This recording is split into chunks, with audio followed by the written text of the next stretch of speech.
एक समय की बात है कि कबूतरों का एक दल आसमान में भोजन की तलाश में उड़ता हुआ जा रहा था।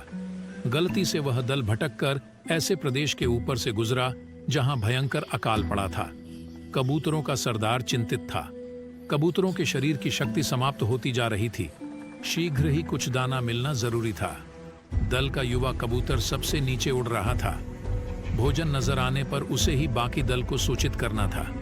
बहुत समय उड़ने के बाद कहीं वह सूखाग्रस्त क्षेत्र से बाहर आया। नीचे हरियाली नजर आने लगी तो भोजन मिलने की उम्मीद बनी। युवा कबूतर और नीचे उड़ान भरने लगा। तभी उसे नीचे खेत में बहुत सारा अन्न बिखरा नजर आया। चाचा, नीचे एक खेत में बहुत सारा दाना बिखरा पड़ा है, हम सबका पेट भर जाएगा। सरदार ने सूचना पाते ही कबूतरों को नीचे उतरकर खेत में बिखरा दाना चुनने का आदेश दिया। सारा दल नीचे उतरा और दाना चुनने लगा। वास्तव में वह दाना पक्षी पकड़ने वाले एक बहेलिये ने बिखेर रखा था। ऊपर पेड़ पर तना था उसका जाल। जैसे ही कबूतर दल दाना चुगने लगा, जाल उन पर आ गिरा। सारे कबूतर फंस गए। कबूतरों के सरदार ने माथा पीटा। ओह, यह तो हमें फंसाने के लिए फैलाया गया जाल था। भूख ने मेरी अक्ल पर पर्दा डाल दिया था। मुझे सोचना चाहिए था कि इतना अन्न बिखरा होने का कोई मतलब है। अब पछताए होत क्या जब चिड़िया चुग गई खेत। एक कबूतर रोने लगा, हम सब मारे जाएंगे।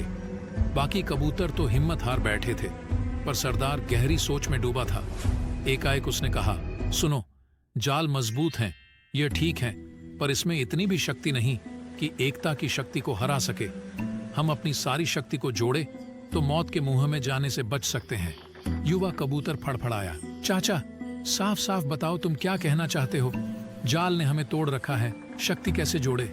सरदार बोला, तुम सब चोंच से जाल को पकड़ो, फिर जब मैं फुर्र कहूं तो एक साथ जोर लगाकर उड़ना। सबने ऐसा ही किया। तभी जाल बिछाने वाला बहेलियां आता नजर आया। जाल में कबूतर को फंसा देख उसकी आंखें चमकी। हाथ में पकड़ा डंडा उसने मजबूती से पकड़ा, जाल की ओर दौड़ा। बहेलिया जाल से कुछ ही दूर था कि कबूतरों का सरदार बोला, फुर्र। सारे कबूतर एक साथ जोर लगाकर उड़े तो पूरा जाल हवा में ऊपर उठा और सारे कबूतर जाल को लेकर ही उड़ने लगे। कबूतरों को जाल सहित उड़ते देखकर बहेलिया अवाक रह गया। कुछ संभला तो जाल के पीछे दौड़ने लगा। कबूतर सरदार ने बहेलिये को नीचे जाल के पीछे दौड़ते पाया तो उसका इरादा समझ गया। सरदार भी जानता था कि अधिक देर तक कबूतर दल के लिए जाल सहित उड़ते रहना संभव न होगा, पर सरदार के पास इसका उपाय था। निकट ही एक पहाड़ी पर बिल बनाकर उसका एक चूहा मित्र रहता था। सरदार ने कबूतरों को तेजी से उस पहाड़ी की ओर उड़ने का आदेश दिया। पहाड़ी पर पहुंचते ही सरदार का संकेत पाकर जाल समेत कबूतर चूहे के बिल के निकट उतरे। सरदार ने मित्र चूहे को आवाज दी। सरदार ने संक्षेप में चूहे को सारी घटना बताई और जाल काटकर उन्हें आजाद करने के लिए कहा। कुछ ही देर में चूहे ने वह जाल काट दिया।